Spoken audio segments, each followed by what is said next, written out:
ఇక చంద్రగిరి దొంగోట్ల రాజకీయం వేడెక్కింది. దొంగ ఓట్లపై టీడీపీ చేసిన ఫిర్యాదు మీద వైసీపీ అభ్యర్థి చెవిరెడ్డి మోహిత్ సీరియస్ గా స్పందించారు.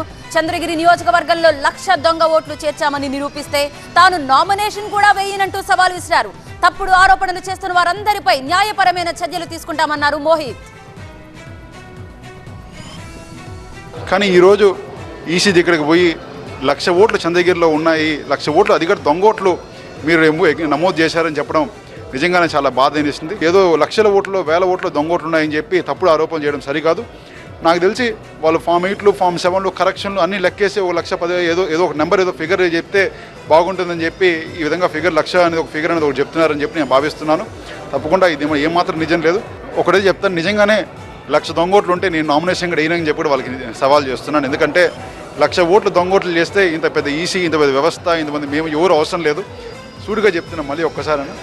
2019లో 2,92,000 ఓట్లు ఈసీ అఫీషియల్ రిలీజ్ చేసిన ఫిగరు.